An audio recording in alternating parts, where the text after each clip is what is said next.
¿Qué tal, quilomberos? Bienvenidos a un quilombo más, 7 de octubre del 2020. Les confieso que tuve días mejores que hoy. Ayer recibimos una notificación en el canal de YouTube del Quilombo, un canal que lleva muy poquitos días, lleva apenas 2 semanas online. Lo estamos alimentando con la nueva temporada a partir de septiembre y hemos decidido meter los vídeos ahí, a pesar de que muchas veces hemos dicho que, y lo seguimos manteniendo, que no nos fiamos de YouTube, pero evidentemente hoy fuera de YouTube, pues hace mucho frío, o si lo quieren, hay poca vida fuera de esa plataforma para los que nos dedicamos a esto. Por lo tanto, decidimos asumir el riesgo y abrir un canal del Quilombo en YouTube. Pues llevamos 15 días frenéticos tratando de mover la plataforma, alimentándola, trabajando los vídeos, subiéndolos ahí, invitándolos a ustedes a que se pasen por el canal. Y ayer recibimos una notificación en la cual se nos decía que uno de los vídeos había sido eliminado. Cuando vamos a ver cuál era uno de esos vídeos, pues encontramos que era un vídeo que criticaba a la Organización Mundial de la Salud por inducir a Europa o a nuestra sociedad a que convivamos con el virus. Y por otro lado se criticaba a Bill Gates como tercer accionista de esa organización y los intereses oscuros que veíamos entre el personaje que lleva la organización, el etíope que dirige la Organización Mundial de la Salud, a expensas de lo que le digan los chinos y los multimillonarios amigos de Soros. Y, bueno, sin explicaciones, YouTube nos dice que eso entra dentro de la categoría de scam, del engaño, del fraude. Bueno, no sé a quién hemos engañado, a quién hemos estafado, pero muy generosamente nos dicen, como es la primera vez, esta vez no pasa nada. Pero a la segunda ya te lanzamos un aviso y te vamos a suspender el canal por 1 semana. ¿Que cometes otro? 2 semanas. ¿Y que cometes otro? Y ya en el tercero no sé si es que nos cierran el canal o directamente nos mandan a tomar por saco. Bueno, en definitiva, esa es la situación.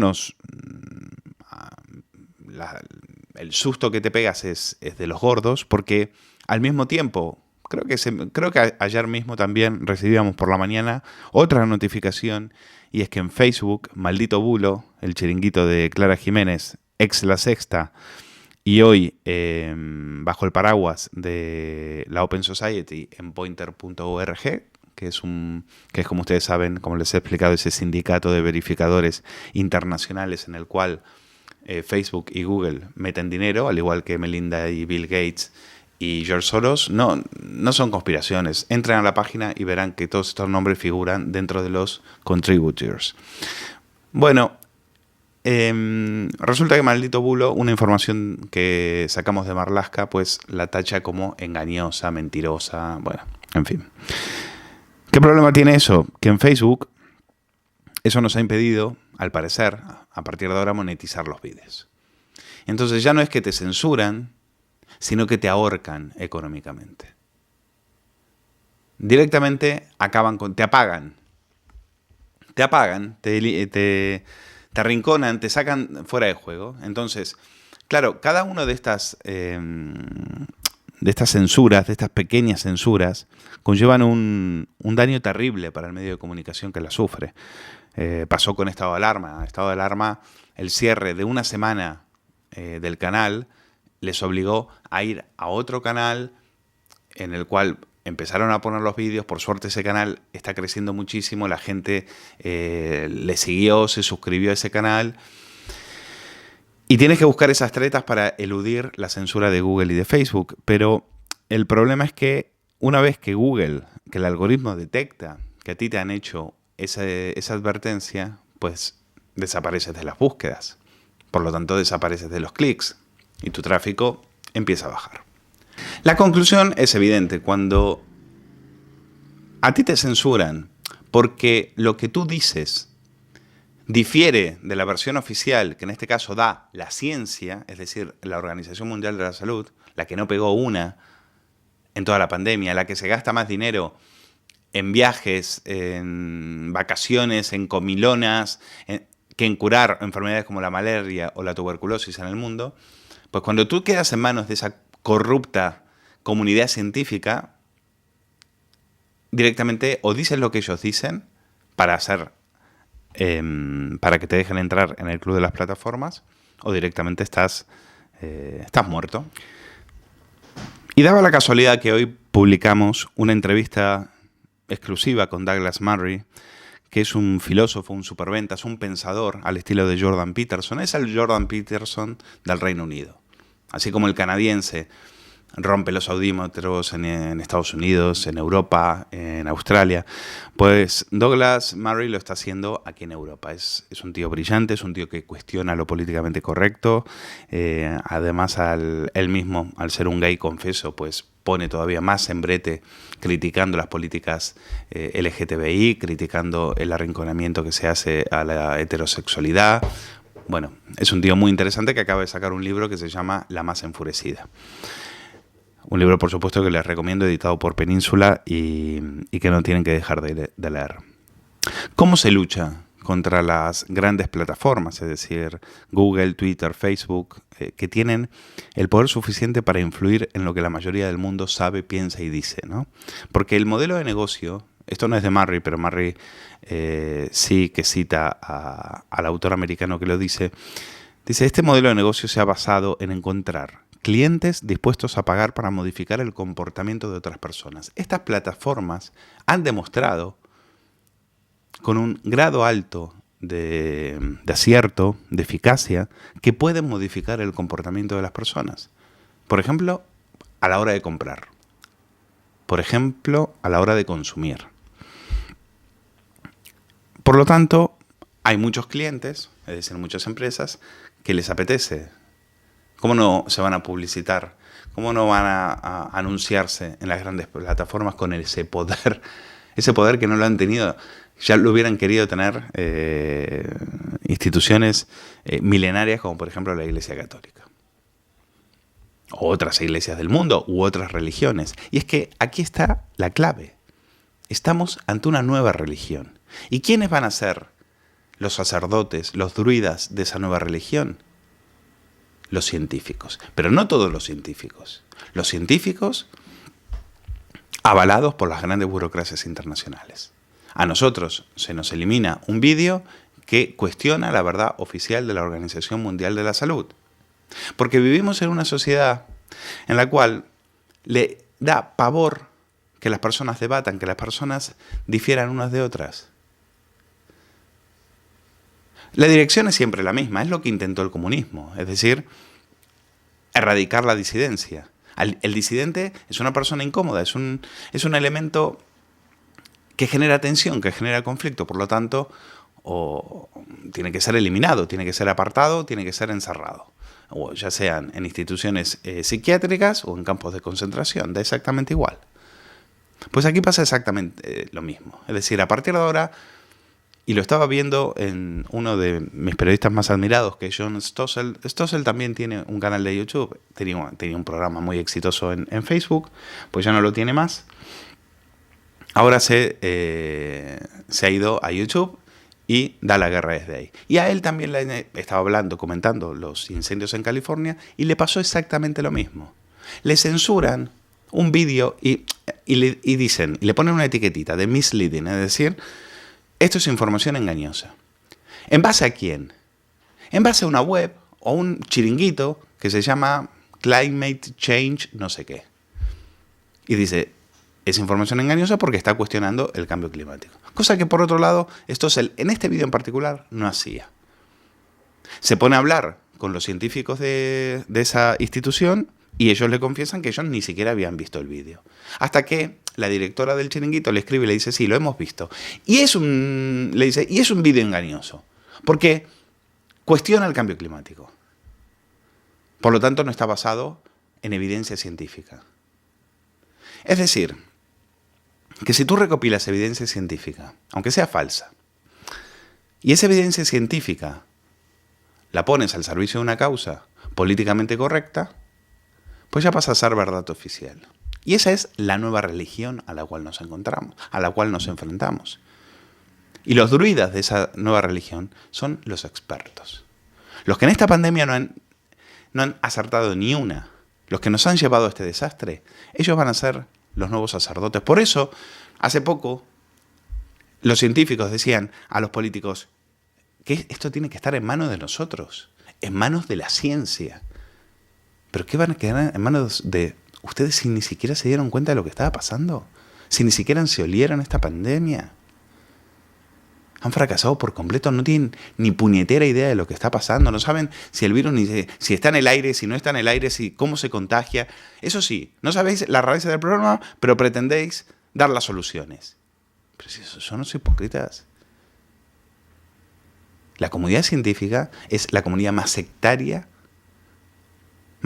esto ya en su momento Thomas Kuhn escribió un libro al respecto, en la cual cualquier científico que se aparte de la verdad oficial es silenciado. Aquí pasa igual. Lo que pasa es que en este caso, en el caso de la pandemia, se ha notado porque ellos eran los que tenían la palabra. ¿Cómo puede ser que a nosotros no nos escuchen? Oiga, que somos la ciencia. Por nosotros tenemos una noticia, y es que la ciencia se equivoca. La ciencia engaña, la ciencia miente.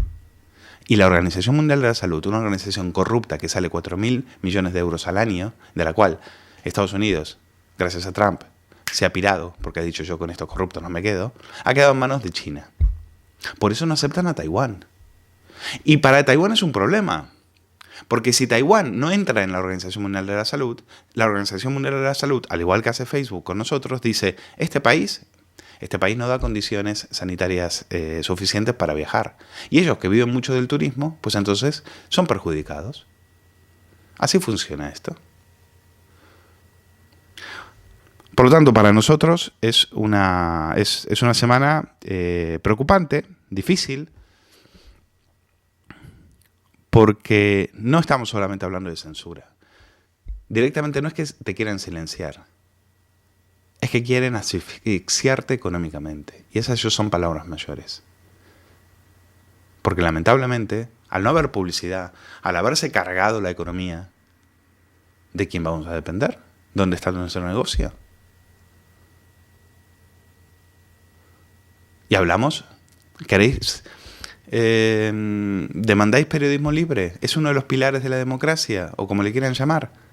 Pues que sepáis que el periodismo libre está en peligro. Pero bueno, mientras intentábamos digerir estas malas noticias, pues ha llegado una noticia que nos ha esperanzado, que es la imputación del vicesátrapa Pablo Iglesias por el caso Dina. El juez García Castellón ha dicho, este señor me ha querido engañar, este señor ha venido aquí a mi juzgado y se ha presentado como perjudicado. Y ha dicho que un tal Villarejo había robado una SIM a una asesora suya para sacar información que después apareció publicada en OK Diario. Yo me presento aquí, después de haber hecho con este tema campaña contra las cloacas del Estado y contra Eduardo Inda y contra OK Diario en las elecciones del 28 de abril del 19, en condición de perjudicado, porque a mí ese robo de esa tarjeta, de ese móvil, a mi asistente, a mí me ha perjudicado. Muy bien, siéntese, señor Iglesias. A ver, cuéntenos, ¿cómo ha sido el móvil? ¿Cómo fue el momento del robo? Bueno, terrible, en un Ikea, tal, etcétera. Muy bien, vamos, llamemos a Dina y llamemos a... ¿Esta señora estaba con su pareja? Sí, pues llamemos a Ricardo, su pareja. Muy bien. Señores, ¿cómo les robaron el móvil? Bueno, mira... Ah, o sea que... ¿Qué pasa? ¿No eran uno? ¿Eran dos móviles? Bueno... Ah, ¿fue en el Ikea? Sí. En el Ikea hay muchos robos. ¿Pero fueron a por ustedes? Sí. ¿Robaron uno o dos? Dos. Ah, o sea que fue un robo normal, o fue un robo como el que le puede pasar a cualquiera. Bueno, sí, tal. ¿Y la tarjeta? Bueno, la tarjeta se la quedó Pablo. A ver, Pablo, ¿cuánto tiempo te quedaste en la tarjeta? Bueno, 7 meses, 6 meses. ¿Cómo que te quedaste 7 meses en la tarjeta cuando en realidad te la dio Interview para que se la entregues a Dina Busselham? Bueno, tal. Eso es un delito de de revelación de secretos, lo sabes, ¿no? Bueno, sí, pero la tarjeta se la entregaste rota. Sí, la entregué. Encima la entregó rota. ¿Cómo que se la entregó rota? Sí, dice Dina, la tuve que mandar a Londres, a Gales o a no sé dónde, a que la reparen, porque la tarjeta no podía acceder a esa información y ahí había información mía, información íntima, dicen. Ah, vale. Entonces, ¿quién fue el que destruyó la tarjeta? ¿Fue Pablo? Sí, no. Bueno, no sé. Me rectifico. Pablo me acaba de regalar un digital para que me entretenga en mis horas libres. Se llama La Última Hora. Pues no sé qué decir. Digo esto, digo lo otro. Oiga, ustedes me están queriendo engañar. Pues ya está. Ahora, de perjudicado, pasa a ser investigado. Y quiero llegar hasta las últimas consecuencias, porque me has querido engañar. Esto es un delito de fraude procesal. Pues toma, otro delito más.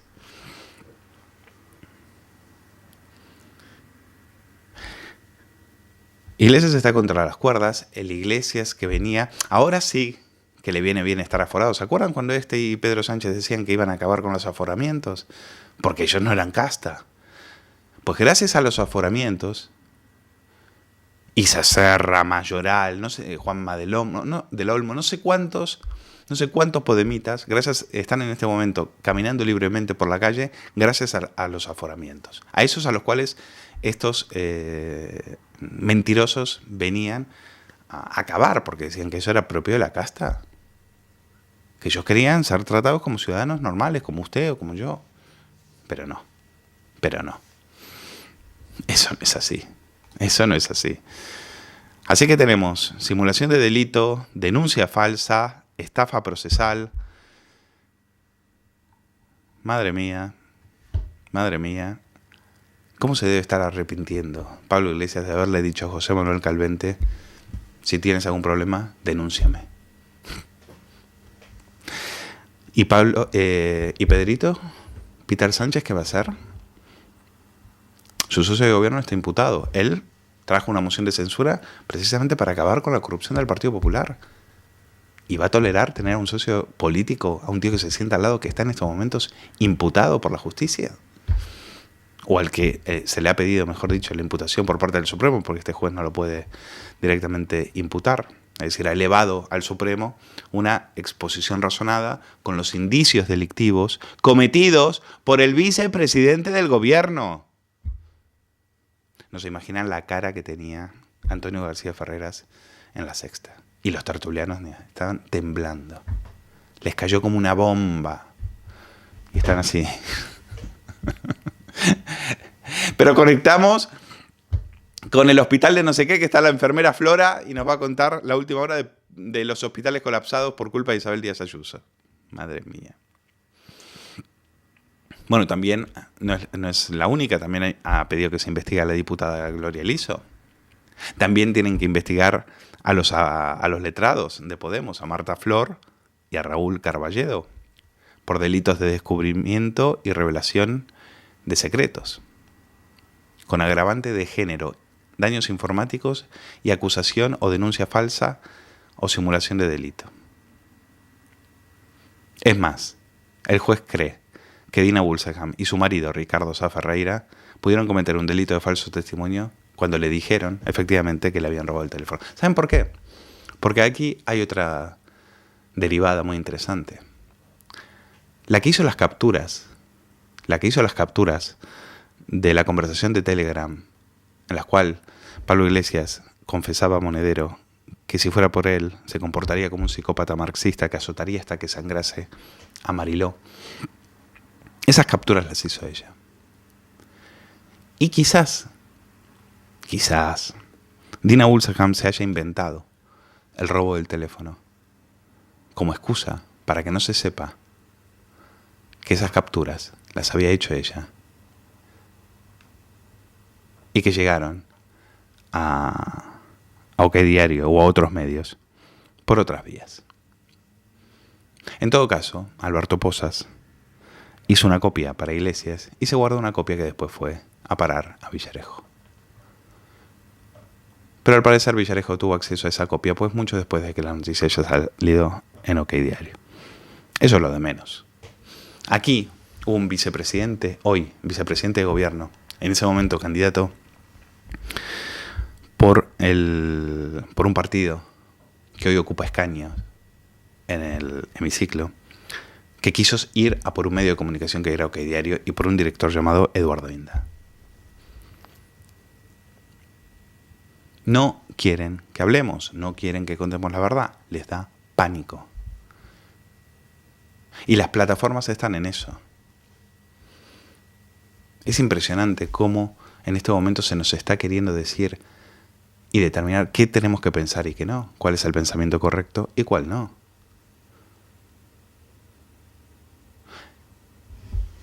Nosotros nos considerábamos de alguna manera hijos de la Ilustración. Habíamos dejado la etapa de la superstición, la etapa de la superchería. Para llegar a ser Occidente lo que fue, tuvieron que pasar cientos y cientos de guerras religiosas, producto de la intolerancia. Y el hecho de que usted me esté escuchando a mí hablar libremente es una conquista que llevó siglos. Y que yo pueda estar aquí diciendo hasta lo que me dejan, hasta que YouTube me corte la cabeza, como la Nueva Inquisición, pues eso fue una conquista de la Ilustración. Vaya a otros países a intentar hacerlo. Vaya a China, vaya a Oriente Medio, vaya a Venezuela, vaya a Cuba, vaya a Corea del Norte, a ver si lo dejan. Desde aquí defenderemos nuestra libertad porque, como dijo esta magnífica presidenta que tiene Sacabat, esa organización estudiantil que se enfrenta a los matones de la universidad, a los matones separatistas en la universidad, la libertad es algo por lo que tienes que luchar día a día. Se trata de defender convicciones y si tienes convicciones, tu deber es luchar por ellas.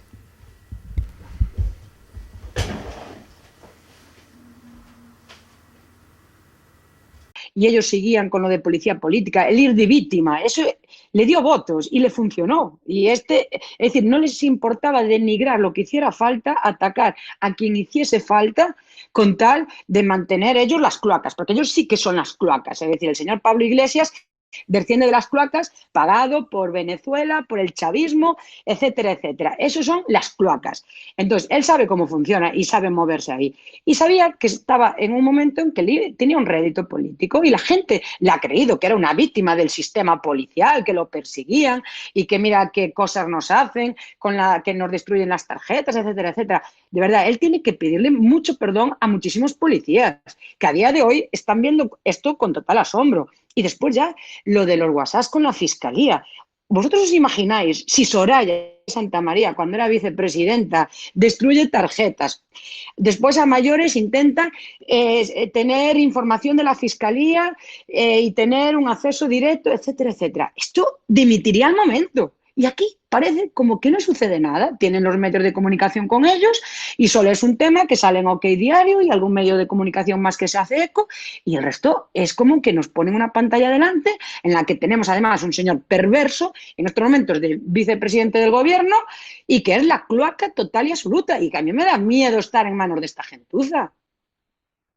Por seguir tu argumento, Ana, si enumeramos el número de cosas, fíjate ya, al margen de eso, Isabel, a mí hay una cosa que me alucina, porque si le quitamos esa parte y vamos al fondo, el caso tiene una gravedad absoluta, porque es un caso que tiene dos vertientes. Una, de connivencia y utilización de medios judiciales por una denuncia falsa y por acceso a información de unos fiscales, que es la violación del Estado de Derecho, es la aniquilación de la separación de poderes. Este señor utiliza cualquier instrumento, el que sea, destrozando los pilares básicos de un Estado de Derecho y la democracia para su fin. Y dos, ese fin es eliminar un medio de comunicación y eliminar a determinados periodistas. Para Eduardo Inda pedía prisión, para OK Diario pedía el cierre, en base a algo que él sabía perfectamente que era falso porque él tenía la principal prueba. Es la radiografía de la política que entiende esta gente barra gentuza. Es decir, es la radiografía de la política venezolana de Nicolás Maduro. Algo no me interesa y voy a hacer el paralelismo con lo que le hicieron a Leopoldo López. Con Leopoldo López se inventan que ha agitado un golpe y lo meten en prisión. Es literalmente lo mismo, con pruebas falsas. En el juicio no dejaron ni tan siquiera aportar sus discursos grabados. No se permitió que se escucharan los discursos. Aquí la tarjeta con las pruebas las tenía Pablo Iglesias y lo que hizo fue meterla en un microondas y tostarlo. Pero es la radiografía exacta de lo que entiende esta gente por política, que es una dictadura.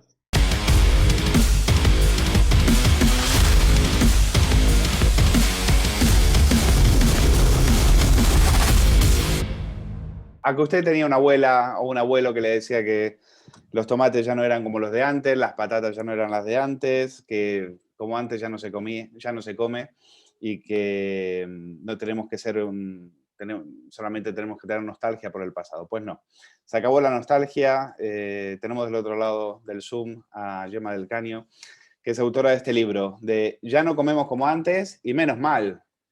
Y es fantástico porque no sientes nostalgia del pasado. Tampoco hay que sentirse culpable. ¿Qué tal, Gemma? Muy buenas. Hola, ¿qué tal? Muy bien. No, Es no, fantástico ninguna. porque lees un libro en el cual por fin nadie te está... puedes comer sin culpa, puedes... permanentemente nos están diciendo que comemos mal, que comemos comidas que no son sanas, que antes se comía mucho mejor. Y tú vienes con este libro a desmontar bastantes bulos de todos esos, ¿no? Algunos, incluso, muchos que yo reconozco que me los creía. ¿Cómo te surge escribir esto? Bueno, pues mira, todo surge en una charla que me invitan en el Museo de la Evolución Humana en Burgos, que es un sitio fantástico, y mi abuela era de Burgos, de un pueblo de Aranda de Duero. Entonces yo pensé, ¿y qué puedo hablar yo en esta charla? ¿Qué puedo hablar? Y me acordé de esta frase que le decían a mi abuela, que le decían, ay Pepita, hija, que ya no comemos como antes. Y mi abuela decía, y menos mal que no comemos como antes, porque anda que no he pasado hambre, anda que no he comido mondas de patatas y anda que no he echado yo carne una vez y otra vez a un cocido durante varios días, ¿no? Entonces mi abuela siempre decía eso y me pareció pues necesario recordarle a la gente que cualquier tiempo pasado y mucho menos en seguridad alimentaria fue mejor, no lo fue, no fue mejor. O sea, tenemos los alimentos más seguros de la historia. Nunca hemos comido de forma más segura de la que comemos ahora, porque la parte buena que tiene la seguridad alimentaria es que aprendemos de cada uno de los fallos y está permitido equivocarse, pero no está permitido repetir el error. Entonces, con cada uno de los fallos que hemos tenido, hemos ido mejorando. Entonces, comemos más seguro que ayer, pero menos seguro que mañana. Mañana todavía lo haremos mucho mejor. Otra cosa es que a medida que ha crecido la seguridad alimentaria, la industria en la seguridad alimentaria también ha crecido a la hora de crear alimentos nuevos, de crear necesidades en la población, ha aumentado mucho el mercado, en los supermercados podemos encontrar alimentos de todo tipo. Entonces, claro, hemos crecido para lo bueno y hemos crecido para lo malo.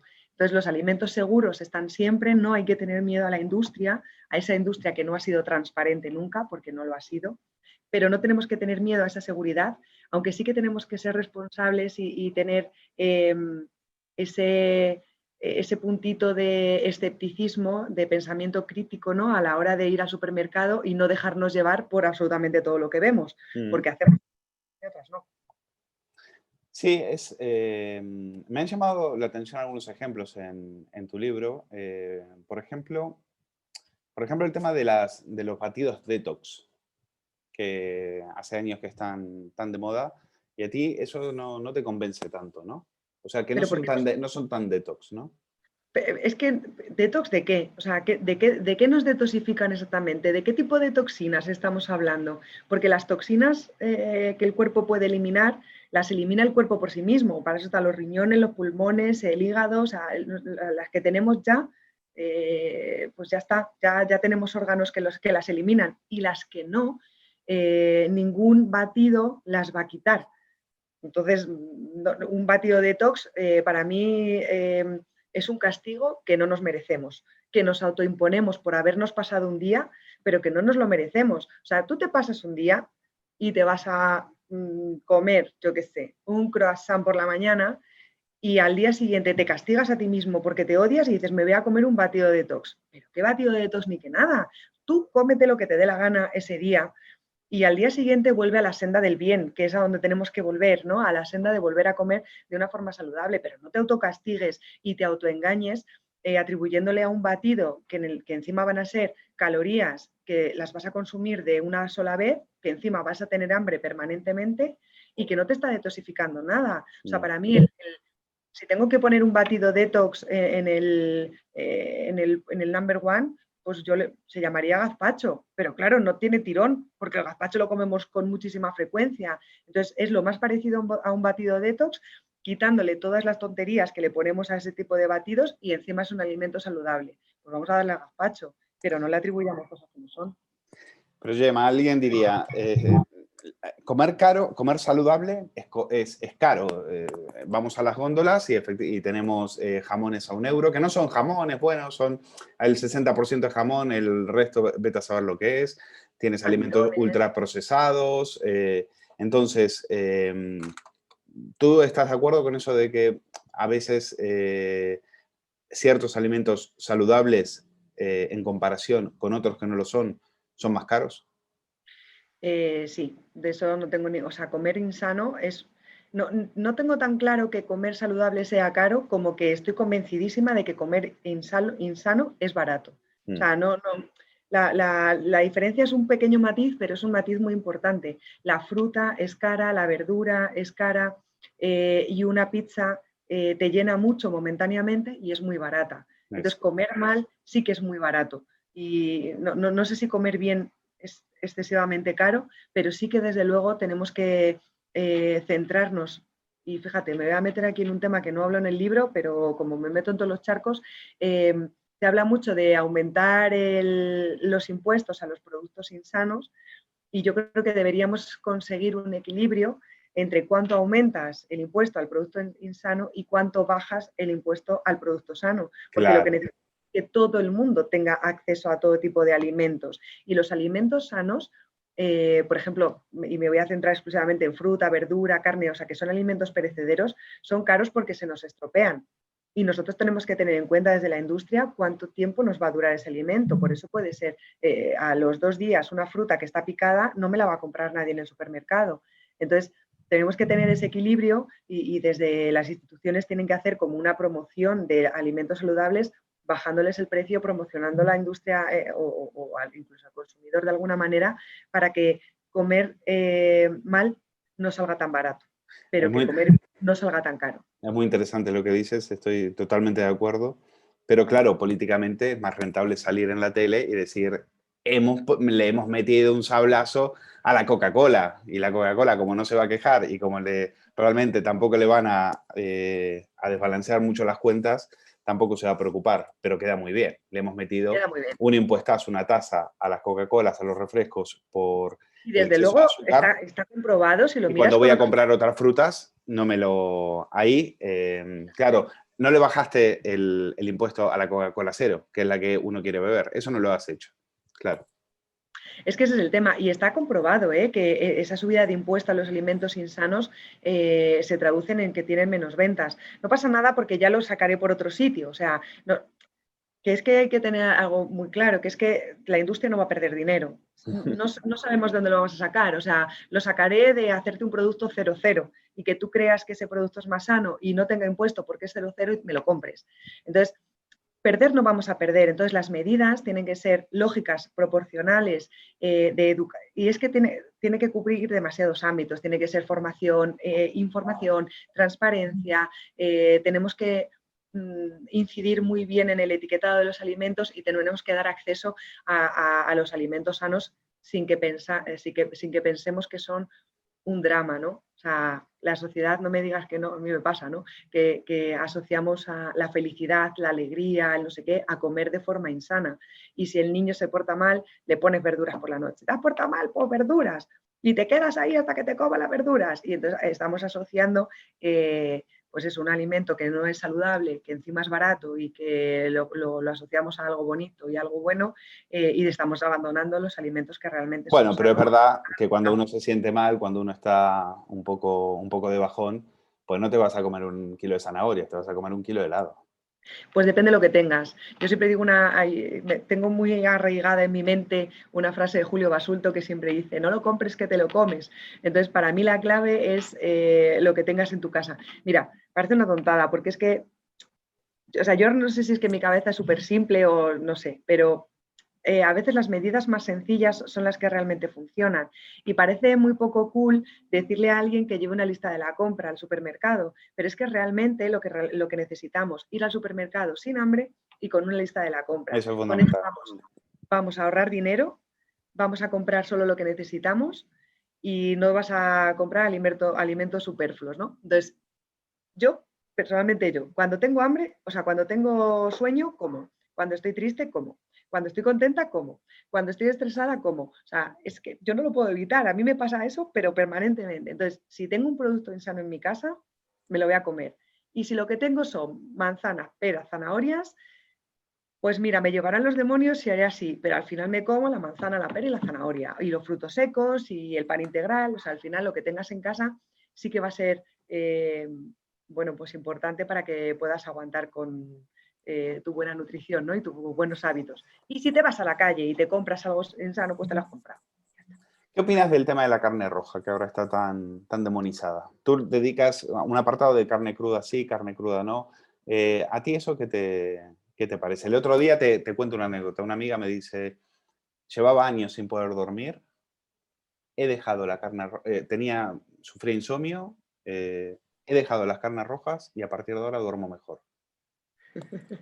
¿Que comía carne roja por la noche?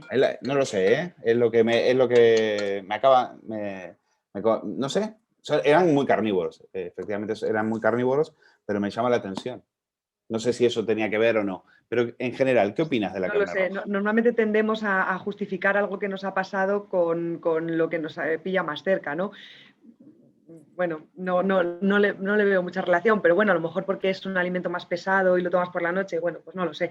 Desde luego, durante muchos años la carne ha sido un lujo, ¿no? Pues eso que decía mi abuela de volver a echar la carne otra vez en el caldo una vez y otra vez y otra vez, era un alimento de lujo. Entonces, cuando hemos empezado a disponer de carne con relativamente, bueno, pues a un precio bajo y totalmente disponible, yo creo que nuestra mente ha sido como, bueno, dale a la carne que no sabemos aquí cuándo va a faltar, ¿no? Entonces, comemos demasiada proteína para lo que realmente necesitamos. Hemos asociado a un segundo plato carne siempre.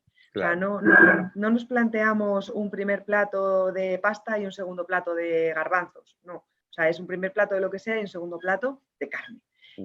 Así estamos consumiendo más proteínas de las que necesitamos y bueno, pues que creo que hay que darle una oportunidad a otro tipo de proteínas que no sean exclusivamente de la carne, como pueden ser, por ejemplo, las legumbres.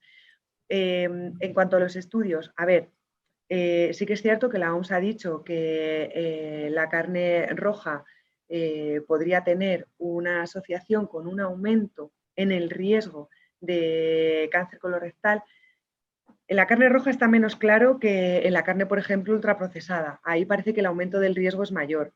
Entonces, la carne roja deberíamos dejarla pues una vez, 2 por semana, y la carne ultraprocesada intentarla evitar siempre que podamos, ¿no? Un aumento del riesgo tampoco significa que nos vaya a pasar, o sea, no es que si comes carne ultraprocesada te va a pasar que tengas cáncer colorectal, sino que estás comprando papeletas. A lo mejor no tienes el boleto, pero te estás comprando papeletas. Entonces, sin dramas, pero teniendo en cuenta que tenemos más oportunidades y mucho más variedad de alimentos ahora para poder combinar y que no sea exclusivamente la carne. Claro. A mí, yo lo siento por los panaderos, pero el pan engorda. Claro que engorda. Todo lo que comes engorda, eso te lo digo yo. O sea, todo lo que metas en el cuerpo tiene calorías. Otra cosa es que esas calorías sean correctas o no sean correctas. Tú hablas de pan blanco y pan integral. ¿Y cómo afecta eso, por ejemplo, a la gente que es muy sensible a las harinas? Primero una cosa, el pan blanco y el pan integral engordan, o sea, en cuanto a calorías son las mismas, ¿eh? No Bien aclarado. quitemos de nuestra cabeza que el pan integral no engorda. Pues claro que engorda lo mismo que el pan normal, más o menos tiene las mismas calorías.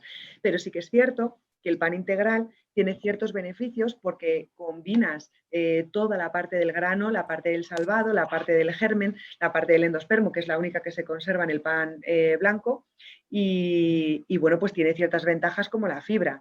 Entonces, en el resto, el pan blanco y el pan integral son iguales, pero claro, cuando miras ese extra de fibra del salvado y del germen, pues oye, sí que tiene ciertas ventajas. En cuanto a lo demás, nada.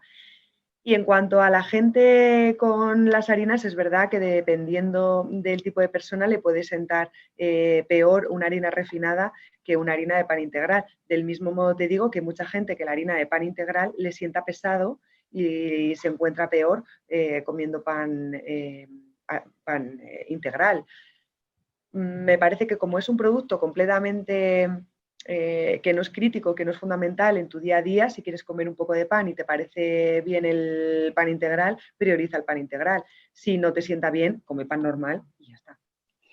Lo que no podemos hacer es engañarnos y hacernos trampas al solitario, ¿eh? Y comer... Yo me las hago todo el tiempo. A ver. ¿Qué? Yo me las hago todo el tiempo, las trampas al solitario. Pues no nos hagamos trampas al solitario, porque entonces ahí sí que la estamos liando. Es como cuando comemos un alimento light. No, es que me voy a comer me voy a poner este croissant con mermelada light. Y así me he hecho el doble. No, o sea, light solo es un 30% menos de uno de los componentes, o sea, ni siquiera es la mitad, o sea, no te puedes echar el doble. Si te vas a comer un croissant con mantequilla y mermelada, pues ponte mantequilla y mermelada, un poquito de cada cosa y ya está, porque lo demás es engañarnos. Y con el pan igual, te coges el pan rústico, con cereales, que es marrón, que tiene masa madre, que no sé qué, y que no miras en el etiquetado y compruebas que todas las etiquetas que tienes son refinadas. Y entonces te crees que estás comiendo un pan que es mucho más saludable que un pan blanco o que un pan integral normal y no, lo único que has hecho es pagar mucho dinero por un pan que no tiene la ventaja. Y lo del gluten, le dedicas un apartado también al tema del gluten. Yo creo que la gente ha entendido que todo lo que tenga gluten ahora es malo, ¿no? Sí, pero porque mucha gente dice, es que me he quitado el gluten y me he quedado monísima. Y no, lo que pasa es que te has quitado los bollos, las galletas, el pan, o sea, te has quitado cosas que son insanas, que además tienen gluten. Mira, con el gluten nos pasa, y en la industria alimentaria nos pasa un montón. Tú solo verás, de los 14 alergenos que tenemos de declaración obligatoria, solo 2 son los que se ven más en los etiquetados, que es sin gluten y sin lactosa. ¿Por qué? Pues porque son los 2 con los que tenemos más dudas. ¿Qué sabemos del gluten? Si es que sabemos poquísimo, se acaba casi de conocer, tenemos a muchísima gente a la que no se le diagnostica, mucha gente que no sabemos cuál es el problema realmente que tiene, cómo le afecta, qué cantidad. Con la lactosa igual, a unos les afecta mucho, a otros menos. Entonces, ¿qué es lo que hacemos? Pues frente al miedo, la industria alimentaria lo que hace es aprovecharse y lo que dice es, bueno, tú no te preocupes por el gluten, que yo a todos los alimentos que no tengan gluten le voy a poner que no tiene gluten, para que así me pagues lo que me tengas que pagar por tu tranquilidad. Y lo que estamos haciendo es hacerle un lío al consumidor diciéndole que un queso que tiene leche, sal, cuajo y fermentos lácticos no tiene gluten porque nunca lo ha tenido. Como cuando ponían no tiene colesterol, ¿te acuerdas? Hace años. Efectivamente, es que Era hemos ido falso. pasando, o sea, tú dime cuál es tu miedo, que yo tengo una solución para cada miedo que tengas. Ahora me lo vas a pagar, ¿eh? Pero yo tengo una solución para cada miedo. Antes, joder, yo veía en el pan de molde sin colesterol, pero ¿cuándo ha tenido el pan colesterol? ¿Qué le echas al pan? No le eches cosas que no son, la harina no... Claro. Entonces lo hemos hecho a lo largo de los tiempos, nos hemos ido adaptando y ahora igual, ¿eh? ¿Qué tienes miedo a la sal? ¿De esto al azúcar? Bueno, no te preocupes, que yo te hago el cero. Te pongo un poco de edulcorante y ya está, y tú me lo pagas. ¿A qué tienes miedo? Pues para cada miedo tuyo que tengas, yo tengo un producto. ¿Qué tienes para decirle a todos aquellos en la juventud, sobre todo, que hay tanto miedo, como tú dices, hay miedo? Por ejemplo, alimentos transgénicos, alimentos... muchos se están pasando de los vegetarianos, se están pasando a los veganos y demás. Tú lo comentas en el libro. ¿Qué tienes para decirles a esos jóvenes que tienen pánico a la hora de ponerse un becado? Porque dicen, esto lo hicieron con a un cerdito al cual lo mataron de forma inhumana o cruel en un matadero, al otro le mezclaron unos genes y el arroz que estamos comiendo es absolutamente tóxico. ¿Qué tienes para decirle a todos ellos? Pues que hay que leer más, hay que informarse más y hay que pensar que quizá es una de las cosas más difíciles que se le puede decir a alguien y mucho más difícil de aplicar, que es busca información contraria a tus creencias, porque nosotros tenemos normalmente un sesgo de confirmación, ¿no? O sea, yo sé que la carne no tiene antibióticos, por ejemplo, ¿no? Lo sé porque trabajo en la industria alimentaria y sabemos cuáles son las normativas y sé que la carne no tiene antibióticos. Entonces, toda la documentación que yo voy a buscar va a ser para confirmar lo que yo ya sé. Pero si tú crees que la carne tiene antibióticos, vas a buscar información y la vas a encontrar, porque en Internet puedes encontrar absolutamente todo lo que quieras. La vas a encontrar que confirme tu teoría. Entonces, me parece muy importante hacer ese esfuerzo de buscar información contraria a la tuya, contraria a tus creencias, a ver qué pasa, solo por ver qué pasa.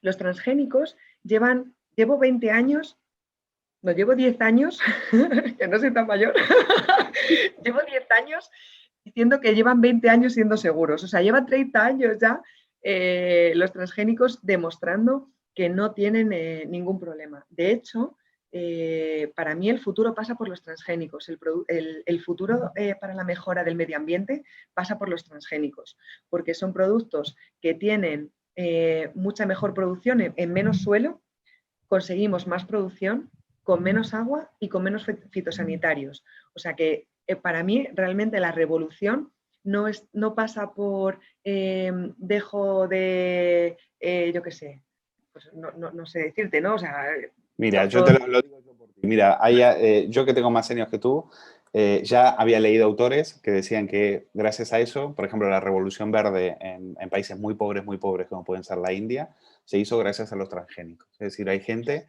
o sea, se ha matado el hambre a muchísima gente gracias a los transgénicos. O sea, yo en ese sentido lo tengo muy claro, pero me parece que hay una campaña contra los transgénicos que es... pero es una desinformación brutal, porque es que una de las cosas que dicen es que a ver si te va a pasar algo con los genes. A ver, o sea, ¿tú comes vaca y te salen cuernos? ¿A que no? Pues lo mismo. O sea, ¿por qué te va a pasar un gen de un tomate que le hayas puesto a un tomate? A día de hoy no tenemos, en Europa no tenemos, se acaba de aprobar un salmón transgénico, pero no es habitual encontrarnos, salvo en productos que vengan de otros países. En Europa no tenemos transgénicos. Ojalá los tuviéramos. Dice la gente, los tomates no saben como los de antes porque son transgénicos.